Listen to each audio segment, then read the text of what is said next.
Welcome everyone to today's LinkedIn Live conversation. We're in workforce series, but from a buyer's perspective in terms of what buyers are prioritizing in the second half of 2026. Corporate buyers have been busy taking on challenges in an ever dynamically changing environment. We've had wars, tariffs, and other things that are AI challenges that are happening across the board. And so it's definitely been an interesting year for everybody. Our special guests today are Brian Decker, Global Contingent Workforce Senior Program Manager at Crunchyroll. Welcome, Brian, and congrats on the new role. Thank you. Yeah, I'm excited to be here. Dr. Jeremy Agler, Director 2, Enterprise Programs Procurement at Raymond James and Associates. Welcome, my friend. Thank you, Ash. Pleasure to be here. And then Jeff Dubisky, Global TA Lead, Contingent Workforce Strategy Planning at Intuitive Surgical. If he is internet working, we should see him shortly. So I guess let's start off with midway into 2026. What are your top priorities and how have they shifted? Jeremy, you want to start? Yeah, I would say our top priorities remain the same. I think we're still trying to find the best talent where we can, try to integrate AI as much as possible through the environment, but overall just staying the steady ground to keep our teams focused. I think that's the president is trying to do.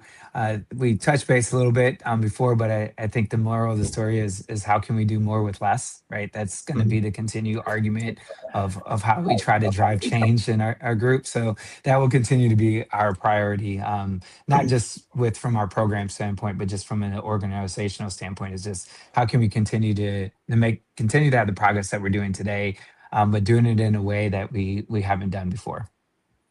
And do you think, to follow up with that, do you think 2027 will be how to do more with more? I don't think we'll ever get back to how we do more with more from a resource standpoint, but I do think we'll get back to an environment where how do we utilize the talents that we have and take to use those talents, right? Because I think that sometimes we forget that our teams are very talented individuals and we use them for one purpose only, not realizing the talents that they bring. So I think if you want to go from a more standpoint that way, we could argue that our teams will be doing more because we're utilizing their skills in a better way. Yeah, that makes sense. And Brian, I know you're joining the organization recently, but maybe talk about like what are you looking to establish in the second half of the year? I obviously my priorities have changed quite a bit, having just switched into a new opportunity. But I do think overall, just from the mindset, it's still the top priority for me is working to build a program that is moving from reactive to proactive, being more of a strategic partner than just a tactical one. And so every place that I've been, that's really been the goal, is to get that and be a lever that is used at the front end. Yeah. I like that point, Brian, because I think that's the part that we often forget is that our roles are strategic. It's relationship based, right? We should get to a point where we're not always reacting, but we're giving the business units that we support that strategy of going forward to help sure their success. Absolutely. And what keeps you up at night regarding that? Is it more the strategy side or the tactical side? I mean, I think both have their points or you're, keeping up at night. The tactical is very much in the moment. We're all in businesses that the leaders need to get something done. And so you need to answer those solutions. I think where I really put most of my worry would be is that I want to make sure I'm pointing out that maybe the answer we're solving today isn't the long-term answer, but so we can't just fall in love with this process because we need to think big picture. And so trying to get that mindset of like, we'll solve today, but we have to always think about tomorrow and how we're going to scale. Exactly. Jeremy, you want to add to that? No, I couldn't agree more with him. It is, I think a lot of times we try to solve today and don't look at the future, right? Because we're only thinking then and now. And then like, if we thought about how we could solve a lot of our potential issues, I think we overcome it. So. Yeah. And what kind of gaps? I mean, we talked about AI briefly, but what kind of gaps are you seeing in the future? Where do you see the skills and experience that are not aligned with the high demand to be in the future or the rest of 2026 to fill the workforce? So the gaps in actual skill set that we're seeing are gaps with like AI and usage. Sorry, I think it cut out a little bit With there. skill sets. With skill sets. Yeah, you know, it's funny in that I think we're in a market where the skill is huge. Like there's a lot of very good talent that is out there because of a lot of different cuts, whatever like the market is. So I think where we have right now, the skill set is really high. Where I think it could be in the future is that some of the technology is growing so fast that I think there's going to be a gap in knowledge, and the ones that are able to fill that knowledge are the ones that are going to be in really, really good position. And so AI obviously being the biggest, everyone wants to do more with AI, but we don't have a ton of people that have 4 years experience with it. So, so I think we're in a really, weird flexion point that hopefully, as I talk to my managers, we don't want them to get too comfortable in that we're always going to be in this position where there's just this ton of talent out there, because I think I can see a gap coming.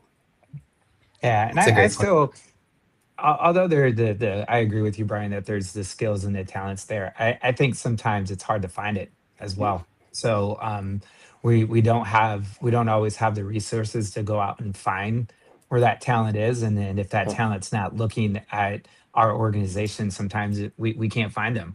And that creates that gap in of itself. But I do agree. There's going to be less availability of those high skilled individuals because they're going to get taken up.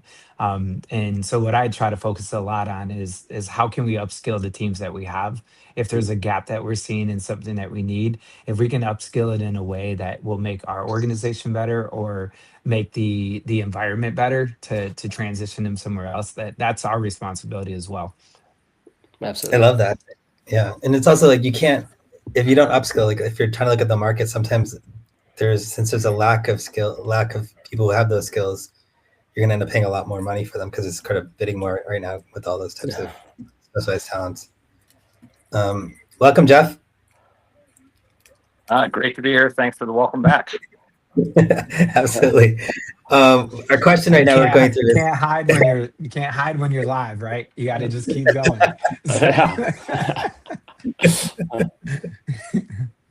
And hearing me around AI, so it was cutting me out from a couple laptops and a couple phones, but here I am. There you go. We were just asking, what gaps are you seeing in the marketplace right now, and what do you think is going to be in high demand for the rest of 2026? And how do you intend to fill those gaps? Wow, it's I think I don't think we have Jeff. I think he's just circling on us. Oh, am I? No, I'm here. I think in tends to be always the critical talent around technology. And of course, as a manufacturer, we're always looking for skilled and trades and everything in between. The biggest thing is quite honestly ensuring that we have a good forecast for our suppliers and partners, so that quite honestly they can get ahead of that curve. Yeah, absolutely. Jeremy, how are you guys using AI in your organization? So I would say we're in the infancy elements of with AI, right? So we're using the chats, the co-pilots across the board to try to find efficiencies in the work that we do. We do have several members of our team that are more sophisticated, that understand AI a lot more, that are building the prompts and helping things. But I do think it is a push in our organization. It's a push in our environment that will continue to grow. Everyone's encouraged to learn how to use AI to identify even one little element of efficiency in their world. And I think as we build upon those and we start to share them, I think that's where our biggest opportunity is right now, is to share the knowledge that we have across the table, because we have groups that are doing some great work with using AI. We just need to share that knowledge to help increase the skills of the other individuals to create those efficiencies that we talked about.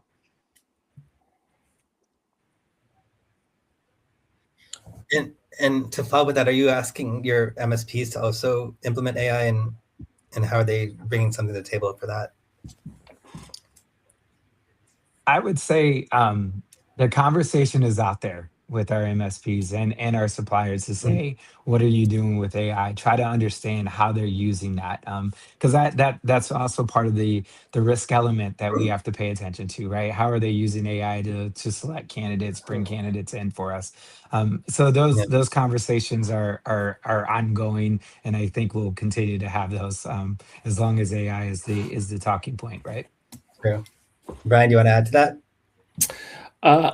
Yeah, no, I think we're in a similar spot as same as with Dr. Jeremy here too, in that the companies that I've been in, and I've only been this one a week, so I can't speak a ton there, but the previous ones, we were a little slower to AI because we're so worried about protection and what information was going in. So it was very dependent on the individual user and how they were effectively improving their day. And I would say kind of maybe like the low hanging fruit of, can I, clean up the inbox? What are some of the daily tasks that I can use AI to kind of help alleviate some of those?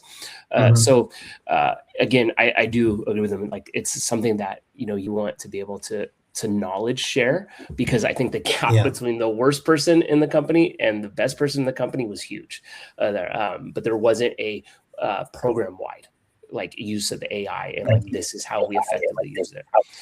With the suppliers, I am always interested in what suppliers do. I think their ability to have a little bit more freedom is really powerful, because I'm able to not only see what they're doing, but also have some use cases that I could bring back to the company and be like, hey, whether it's screening, whether it's just overall like testing when it comes to candidates for on the technology side or on skill set side, I really am excited to see what they do. I don't ever mandate it. I'm not pushing anything, but the ones that are kind of leading that, I'm always excited to talk to about that. Amazing. And Jeff? Yeah, I think I'd probably echo most of the remarks. We're leaning in a number of ways, and being very careful and methodical about how we're using different AI platforms here inside the company. Adoption's been good, excitement's been good. Of course, we're looking at AI leverage inside of our robotic platforms as well, right? And so that is something that's underway. I think from the supplier side, again, I'm a bit of a scabangelist. I know I've used that word with you before, Ash. I am always skeptical of technology until it really proves itself, and we've been in a hype curve about AI for forever, it seems. What I've told our partners is simply this. Number one, from a risk profile, we do need to understand if any AI is truly touching us, and quite honestly, the only interaction we have with them is through our VMS platform.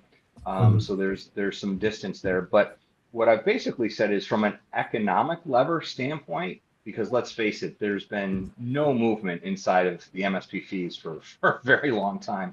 If there are ways for them to leverage that and make me a more profitable, right, company, please do so. I don't care if you've got 100 bots and one person managing this account, or you've got 100 people in one bot running this account, but SLAs need to be the same. Or better. And quite honestly, we are still a human touch organization, and I think as an industry, right? So it's that delicate balance.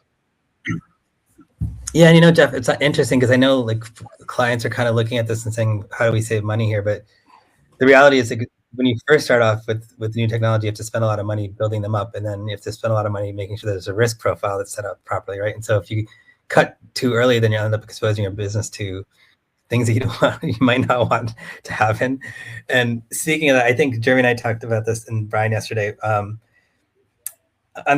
we've talked about the supplier, we talked about the vendor, the buyer and the MSP and how you're using it. But I haven't seen, like, at least just me as a vendor, I haven't seen anyone change their policy documents for the contractors. So when they come in, so for example, if I was a contractor working at your organization and I was working and my manager said, because of AI, we need to move faster. So I want you to create this presentation really quickly about the new technology you're building in robotics. So I go out on ChatGPT, my personal ChatGPT license, and put all my data and I'll put all your data out there to create this report really quickly. And now your corporate data is sitting out on the internet. So is there policies that have been put into place saying that contractors can't use their personal AI licenses, and that has to be done internally? Has anyone looked at those kind of Yeah, things? it's a great point. We've done that. I mean, we've had a policy in place about not transferring any of our data outside of our ecosystem, period. And we control that very closely with either laptops that we deploy or a VDI platform. And so that's been both pre-AI as well as post. And again, we do offer our own sort of, we have vetted and approved certain things, Copilot and others, that people do have access to or can be granted additional license access by permission and by necessity. So we feel we've got, you know, and I never say 100%, there's always something trying to slip through and slip around, but we've gotten ahead of that curve. Oh, great. Yeah, I would agree, Jeff. I think just in the nature of the world that we live in, we need to protect client data as much as possible. So we have those in the role. Can't protect it 100%, but I have to believe our IT knows when our data is being taken out of somewhere and tried to put somewhere else. So. For sure. And then are there any policies, are you guys looking at for future out of your vendors? Are you looking for them to help bring talent in that's sort of AI ready for your systems? Well, I think two things. Number one, I know you were looking at the contractors part. We have actually upgraded our MSAs, right, and our engagement framework to include language around cyber risk, cyber security. I can't tell you the number of times in any given month I deal with our IT risk team. So we have a vetting protocol that we go through now, and annual audits and annual recertifications. So its compliance has just been very, very heavy the past 12, 18 months. But what we've started to do is when we have refreshed, we've sent out addendums or net new contracts. We have all that language in there. Pivoting to obviously the supply of that type of labor. Yes, it's interesting. So many companies will say they have availability or access to those individuals, providing the level of talent, and or the timeliness of it, especially with our policy around being in the office, right, to provide a collaborative effort with teams has been a little bit harder. And so our partners have really had to dig in for sure. But I also think that, it just prefaces the fact that it's always a math problem. Every time there's a new platform or something new that's launched, there's only X number of people that know that. And when you're looking for the people that have, the most experience on that platform, it's finite. And yet we have hundreds, if not thousands of companies competing for that finite number. So I think we have to think a little differently about what are the 1 or 2 degrees of separation that we can transfer skills, upgrade skills, bring maybe one person in and allow them to train people for a period of time. We have to think differently about those finite numbers. Yeah, Joe, that's a great point. I think it goes back to what I said earlier about that upskill, right? As our highly skilled and talented folks are less and less, the more we can build up the team that we have today, utilizing 1 or 2 of those experts that we can get. I think we can make the change and the difference in an organization through that way. We have talented individuals that work for us. We just need to give them the skills and training to make them better. Yeah, and it helps with retention too, because you're investing in them, right? Exactly. Brian, any other thoughts around this? No, I mean, I would just echo the same things Jeremy and Jeff said. They covered it really well. And have you seen, because I know like the last 2 years, there's sort of been a big push from CW to SOW. And so there's kind of leakage and T&E falling into that group. Have the organization started looking at more audits in those practices to make sure you capture the spend and move it back to the right place? I would say yes. Yeah. We've taken a lot more look into the work that is being performed versus how it's coded. Interesting. We've actually done three things I think that have been incredibly helpful. So number one, on the heels of our security team going to a global badging database, we actually were able to harvest, right, all the people in terms of who they were, what they were doing, who they worked for, why were they there, and bump that up against our contingent list. That was kind of number one. Number two, we created a global taxonomy around labor engagement types. Still trying to get rid of SOW labor as a category and trying to tag it around professional services, managed services, and outsourced services. But it really gave us a good lens. Secondarily, we've added my team to all the ID access management requests, either digital credentials, badging, or both. And so we're reviewing those. And we've actually started to halt the onboarding of 10 people and said, where's the SOW? Let's vet it. Let's understand and make sure it's correct. And I'd say right now, about a third of those have wound up back inside the time and materials program. And then the others have been moving forward with a true vetted SOW. And then lastly, excuse me, is working so closely with our procurement team. They've been fantastic. Anything that comes even before onboarding that does not have the criteria for SOW or looks like time and materials is flagged. And we're able to triage that and work directly. So we're not 100% there yet, but from a global lens, we have a full nose count, 100% of everybody that has a badge or digital access. We have a categorization for them, and little by little, we are starting to put them sort of left to right pocket. Oh, interesting. I mean, the onboarding piece is really interesting. I haven't heard somebody do that before. It's a smart idea to sort of capture it. Yeah, I think you catch it at onboarding. You can catch it at P cards. If anybody still has corporate P cards, do an audit, do a lookup on SIC codes. They're there. The other thing is, believe it or not, one workaround that still exists, unfortunately, is visitor logs. So we have we worked with the security team to put a tag on, and anybody that has a certain number of visitor badges per week or per month gets flagged, and then we go have a talk with the manager about why this person's visiting so often. Interesting. Your organization is really big on-site, so do you have a small workforce that's remote at this point? And when did that shift happen? And has that created challenges for you from a recruiting standpoint? Yeah, absolutely. Well, I mean, obviously, an enormous part of our contingent workforce happens to be in manufacturing and logistics, so that's always been on site. But during the COVID period, as I'm sure everybody did, we found a lot of phenomenal talent that we allowed to operate remote. The return to office has been a strategy that we've been working on for about 2 years. The company's done a great job at detailing the where, the how, the why, and the when. But it's been disruptive from a contingent standpoint, right? Because so many people are truly just enjoying the professional side of being able to be on the screen at home. And how do we do that? So we've had some longer lead time in some of our critical talent categories. We've had some of it shift by design into true SOW that we can allow an on-site leader to be there and manage a remote team. So we're working in and out of the margins right now to get our business cadence back. We're not fully there yet, but we're finding the right path. Interesting.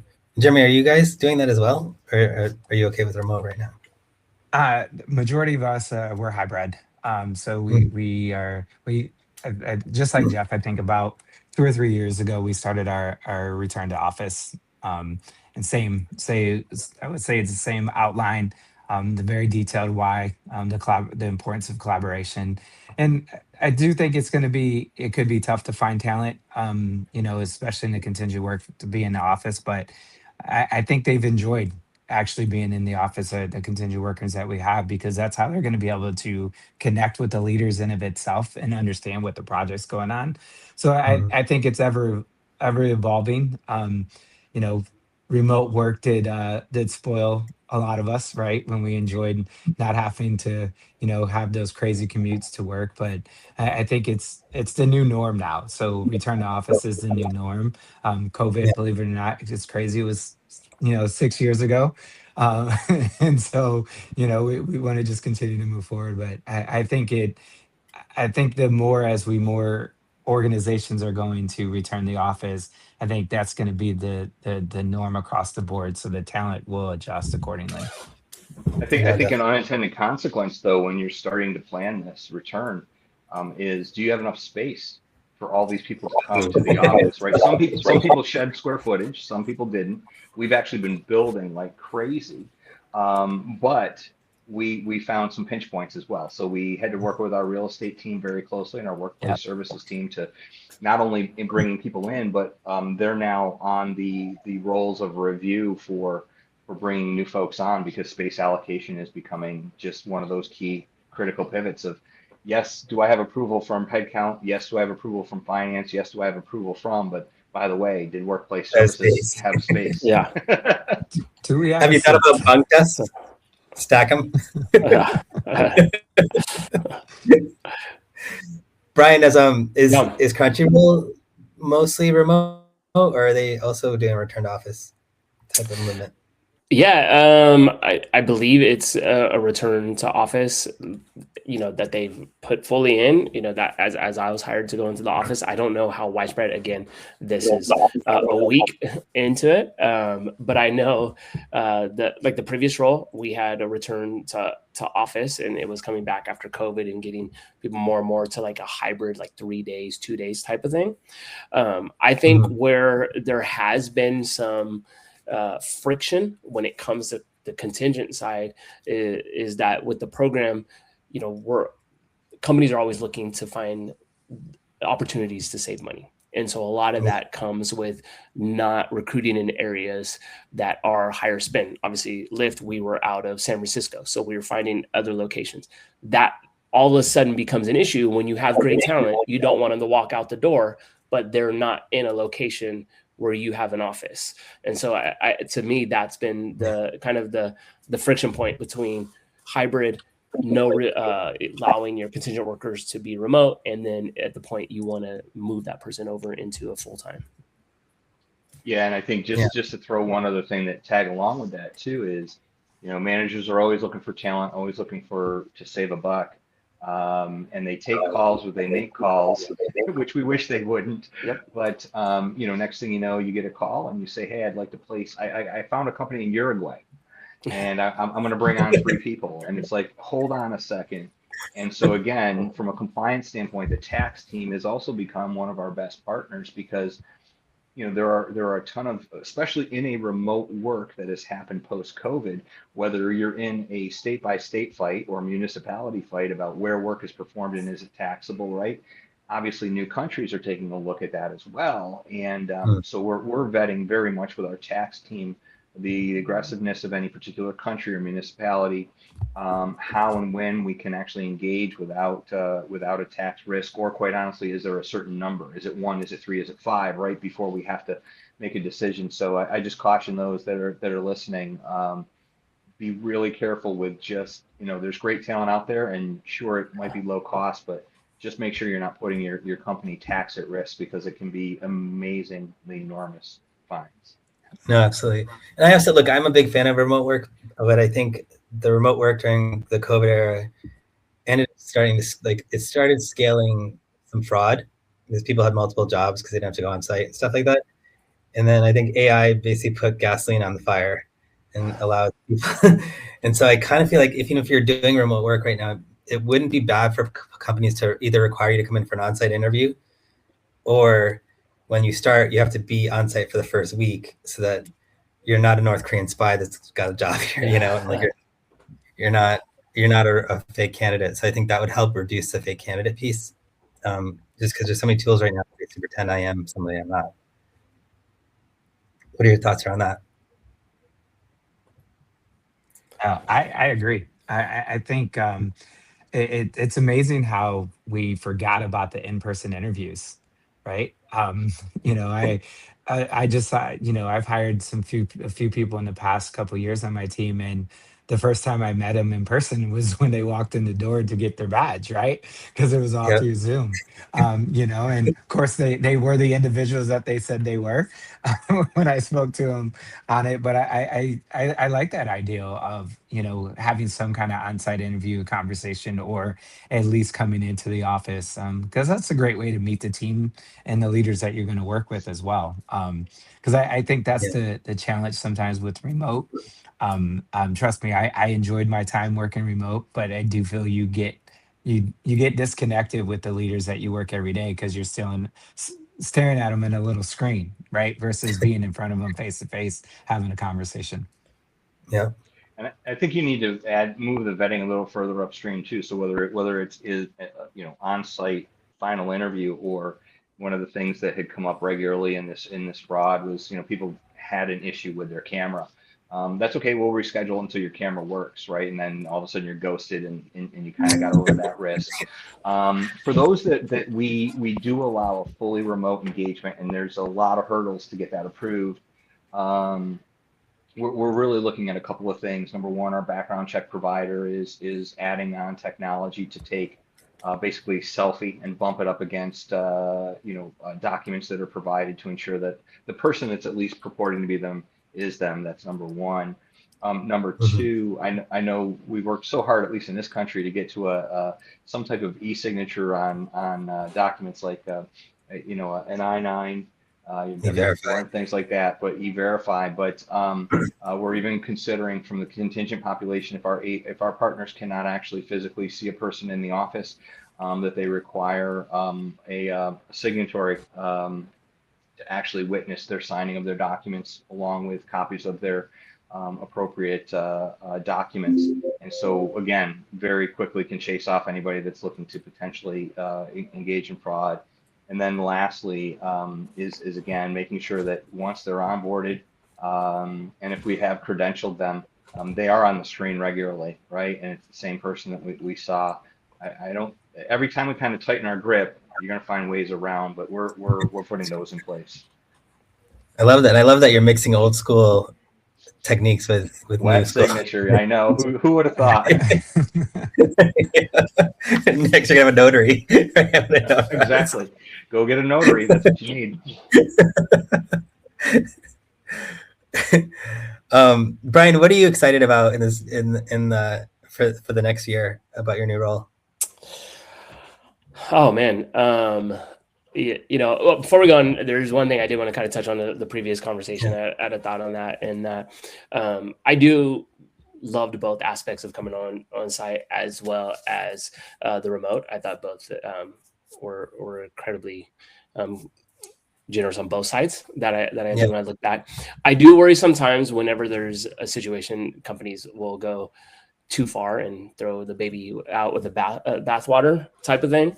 And one of them, the on-site interviews, sometimes I'm always mixed when it comes in the contingent aspect, because it can slow up some things. And a lot of times when there is a huge slow up on the process, that's when I've seen managers go and try and do the SOWs and work around, because that's simple to them. They understand, I just signed this paper. I see exactly what this total cost is. Let's just get this done. So I think there has to be some good guidance around that. It just can't be, this is what we used to do pre-COVID. We used to have 7 interviews. So let's go through that, or whatever number it may be, and on site, because I think it's not the world it was 6 years ago, but it's not the world it was 10 years ago. So we have to find a good middle ground with that. It's a great point. It also ends up costing more because you get into bidding wars if they have multiple offers. Yeah, things like that. Absolutely. Process. And then what? Sorry, what was your other question? What am I excited about? Excited about for the next year. Yeah, I think we touched on it a lot here, but our industry, in which I love, is so relationship driven. And having these connections, because there's so much change management that goes along with it. So if you don't have these relationships, you're never going to bring people along with your journey. And I think for my new role, it's getting into a new place, having new perspectives coming from their side, but also bringing some of the relationships that I have previously to just, like I said, try and build that strategic partnership. So I'm just really excited about diving into that.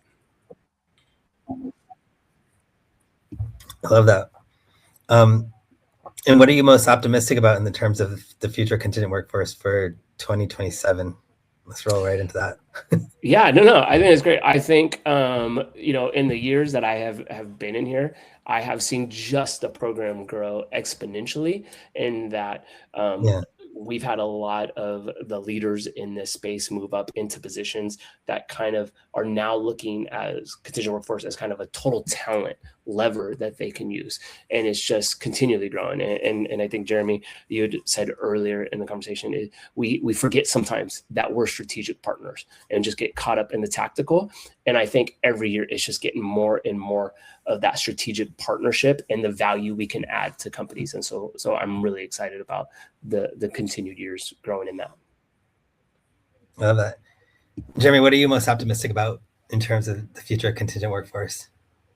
Well, I mean, echo what we've talked about most of the time. Is really, it is the relationship aspect. I think there's, I'm new to this contingent workforce environment. It's rolling into me for about, I think, 6-7 months now. I started last year as the initial conversation, but the teams moved to me earlier this year. And I think it's still relationship building that I need to do. Optimistic about being out in the environment, understanding what our suppliers are doing, how we can help them become better, right? I think that is an obligation of my role in my team, is not just to help our strategic partners inside the firm, but also to help our suppliers, help them understand what we're going to be looking at in my organization, what the manager is going to be asking for, whether it's service, the delivery, right? How they're sourcing candidates. All those elements are vital. And I think that's what creates that optimism, is we have so much inside knowledge that we can help build suppliers up, and build our partners up so they understand what they're looking for, and then we can align them the best way to get the right talent to do the work that needs to get done. I love that. And Jeff, your thoughts would close out with you. Sure. So excited about an awful lot of things, I think, as Brian and Jeremy have already alluded to. Workforce planning. So we're building that muscle in, and I think that's where we really start to show our value in terms of the analytics of our extended and total workforce. Right? What is it that's bringing all of our goods and services to market, and that lens? And part of those discussions, especially in our annual budgeting and our 3 and 8 year forecast, is getting ourselves inserted for that, to really become more of a solutions desk, right? So I don't think managers should think differently about what channel they go to for statement of work engagements, independent contractors, contingent, whatever it is. I'd like to be seen more as the solution desk of, if it's talent and it's not an employee, start here. We might not be the solution, but we can be the traffic guidance, right? The navigator to get you the smoothest route possible. Let's tell you about all the compliance hurdles. Let's prepare you and set those expectations so that you don't have an I gotcha on a Thursday when you think you've got 5 resources starting on Monday, right? That went through a different channel, and all of a sudden you get blocked out because, right, the transparency across all of the items aren't there. So that's really the height of where we want to get our Gen 3 program, and I think that's where we'll start to really see it make a difference next year. Okay, great. I love it. Thank you all. This is such a great session today. Are you all coming to CWS? That's the plan. Yep. Absolutely. Already trying to catch my wind and get rested. Right. I love it. Well, make sure you attend our dinners on Tuesday. Looking forward to catching up in person. I do as well. I agree. Yep. All right, great seeing you. Thank you so much. Thank you. Thanks, everyone.